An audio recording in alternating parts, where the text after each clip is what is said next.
It is your liver, as your project manager, that is orchestrating the job site. It does the orchestrating of where the breakdown from eating the food goes. Your liver lives under your right rib, and your liver is the only organ in the body that has the ability to regrow. It is the largest internal organ, often called the master chemist. This is Barbara O'Neill, a renowned health expert known for her natural, holistic approach to wellness. Her methods have transformed countless lives, with success stories from people all around the world. Today, we're tackling a health issue that millions are struggling with. If you're over 50, feeling tired, battling belly fat, or dealing with sluggish digestion, you might be dealing with a fatty liver. Here's the good news. In just 2 weeks, a simple, natural remedy can start restoring your liver and energy. So let's dive in. But this morning we're going to be looking at your liver, and your liver is the organ that is orchestrating the detox. The liver is often called the project manager because everything that goes into the body goes first to the liver, and everything that comes out of the body comes out under the jurisdiction of the liver. So what we're going to first of all do, have a look at what goes into the body and what the liver does with it. So we're going to have a look at foods, and never in the history of mankind have human beings eaten so many carbohydrates. I think you'll agree with me. We've become high carbohydrates consumers. You just go into any supermarket and there's usually a whole aisle devoted to bread, a whole aisle devoted to cereal, and almost a whole aisle devoted to pasta. There's certainly a large section devoted to cakes. Now I'm just going to say cakes, etc., because this takes into consideration croissants, muffins, cookies, biscuits. We call what you call cookies, we call those biscuits. I think your biscuits are like a scone, so a roll, something like that. So pretzels, so there's your etc. Also another high carbohydrate is pizza, rice. Rice is another carbohydrate, potatoes, and products made with potatoes abound. There's your French fries, your chips, you call them potato crisps or chips.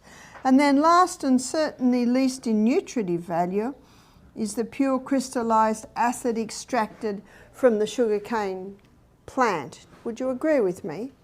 High carbohydrate consumers. I don't think anyone just chose to eat that way, it's just convenient.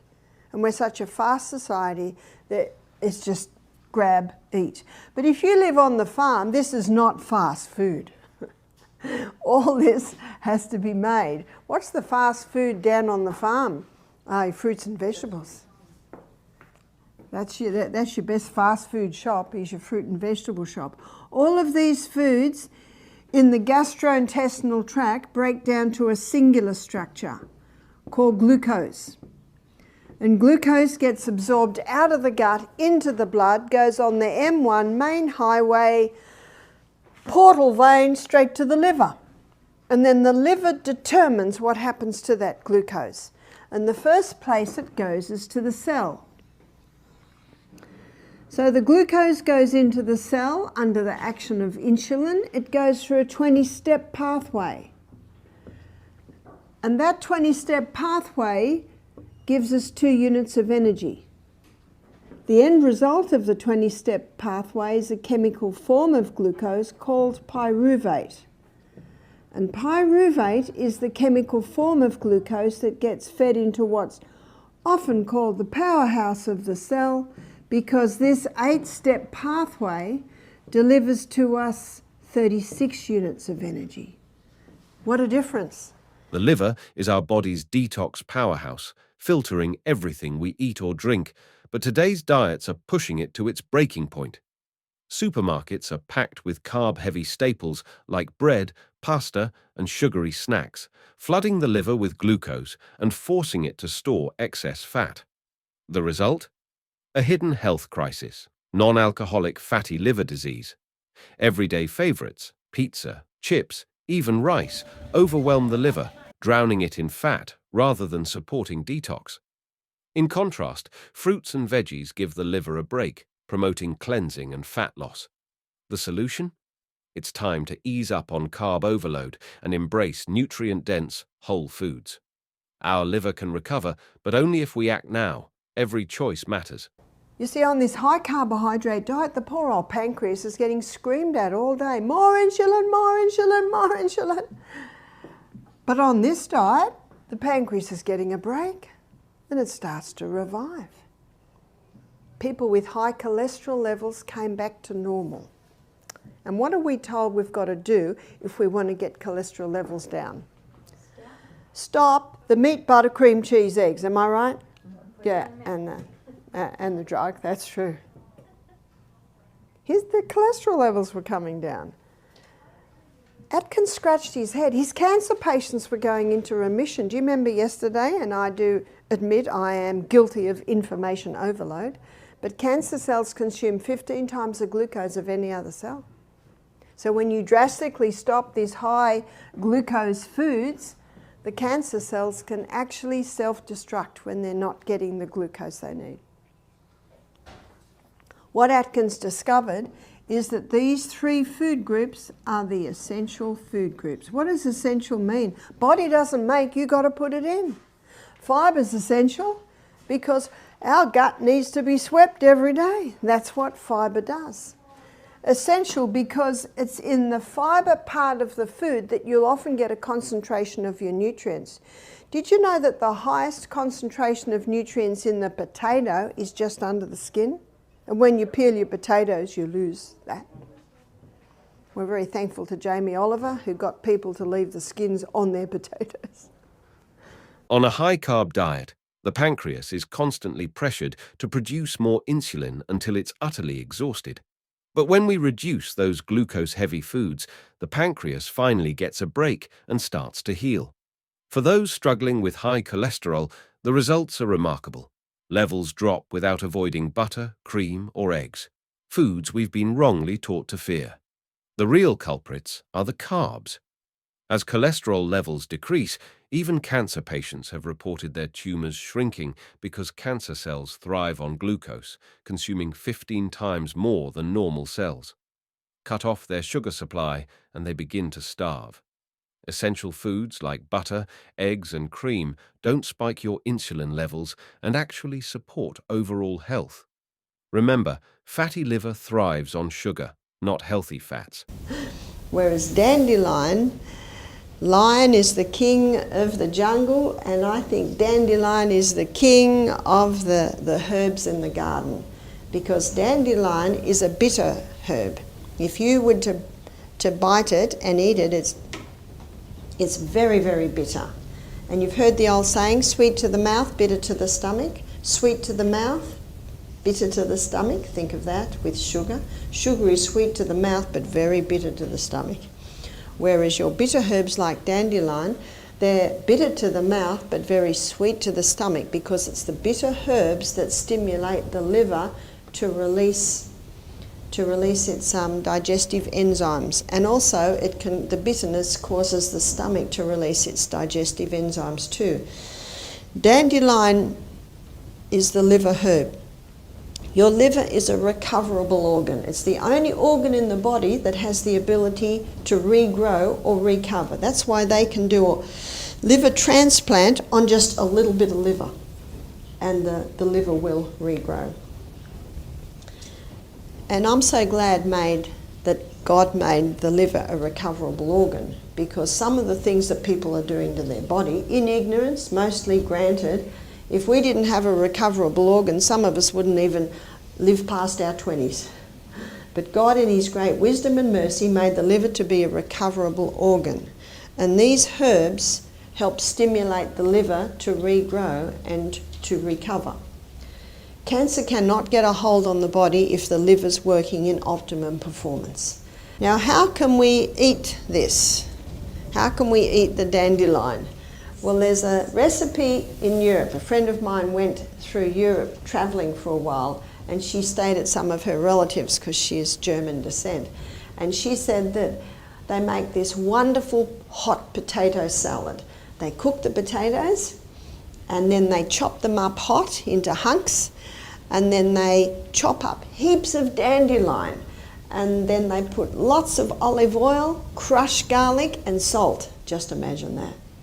Doesn't that sound yum? Now those smooth, blandish potatoes covered with the delicious olive oil that makes anything taste nice, and that also calms down the garlic, and it also calms down the bitterness of the dandelion. So every mouthful you eat is mostly potato with that lovely oil on it and salt and a little garlic and a little bit of dandelion. It's actually delicious. It sort of balances out to a delicious hot potato salad. Now this lady suffered from iron problems. She said, I had no iron challenges when I was in Europe. She said, I think it's because I was eating the hot potato dandelion salad every day. Now what you can also do, you can buy the dandelion root that's been roasted. So that's like a dandelion coffee. And you can buy a delicious drink in the health food shop, and we sell it at Misty, called chai dandelion. A lot of people will drink chai tea, but the tea of course has the tannin and the caffeines in it. But chai dandelion is a delicious drink. A lot of people don't like herb teas because they say they're tasteless and bland. Not chai dandelion. Chai dandelion is a delicious drink, and it has a whole lot of herbs and spices with it to give it that beautiful flavour. So you can have the fresh dandelion scattered through your salads, or you can make your hot potato salad with lots of dandelion in it, the leaves, or you can buy the dandelion root roasted and have that as a hot drink. Let me introduce you to the incredible dandelion, the king of herbs for liver health. While it may taste bitter, it provides exactly what your liver needs to recover from fatty liver.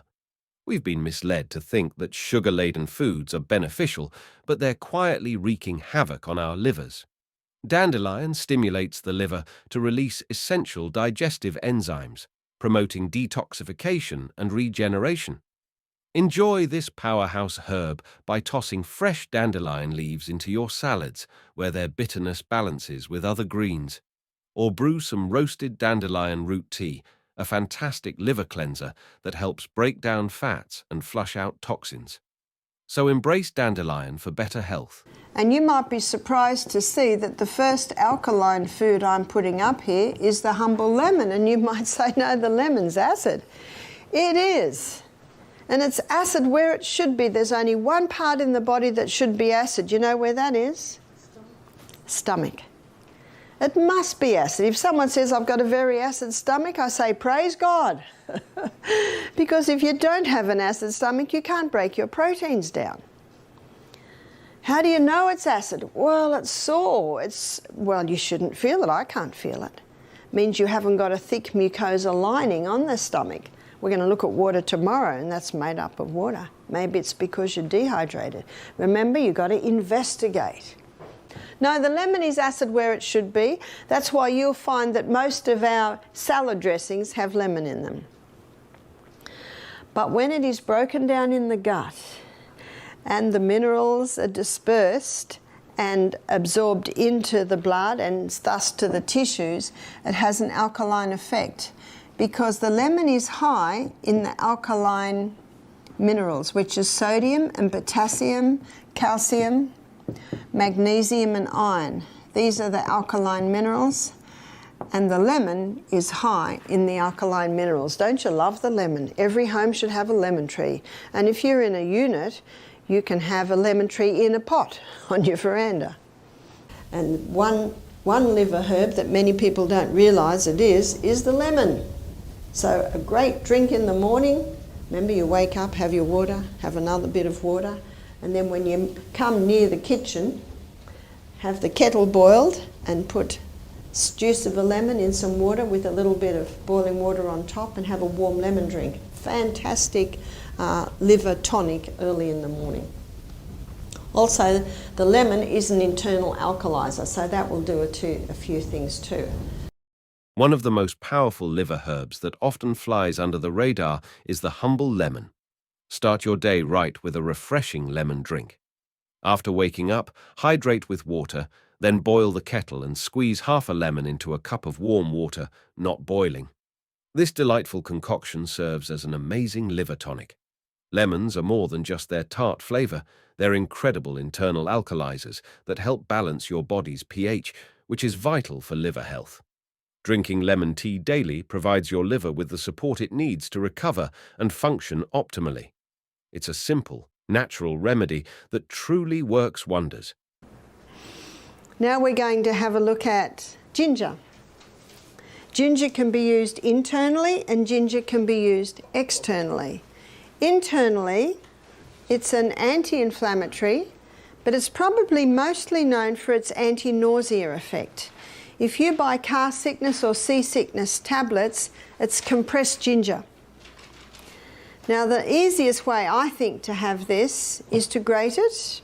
So you grate it on that little grater and you'll grate about a teaspoon and you put it in a little teapot and pour boiling water on it and let it sit probably 10 minutes. Now that might be too strong for you, but I love it.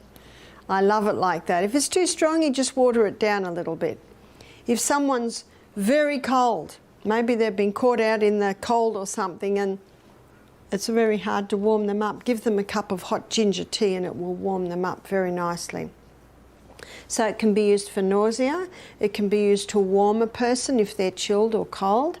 And you saw too, it is one of the recipes in the flu bomb.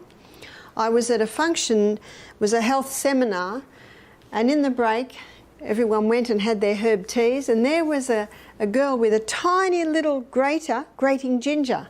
And I said, ginger. She said, I'm an entertainer, I'm a singer. She said, I was in Greece last year and I lost my voice. And a little Greek lady made me a hot ginger tea. She said, I sung that night. So she said, I travel with my little grater everywhere I go.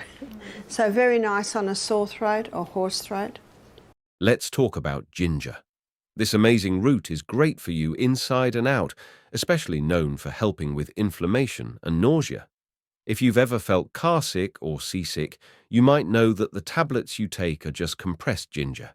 I love to grate about a teaspoon of fresh ginger, put it in a teapot, and pour boiling water over it. Let it steep for about 10 minutes for a strong tea.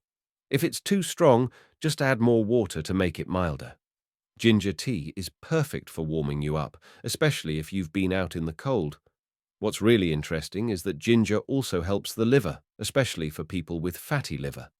Drinking ginger tea regularly boosts bile flow, helping the liver break down fats and reduce buildup.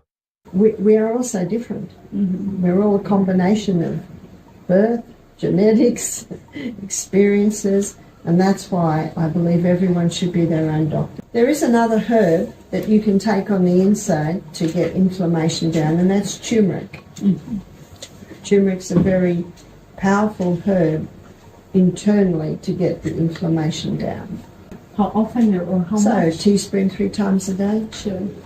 If it's the fresh turmeric, you would triple that dose.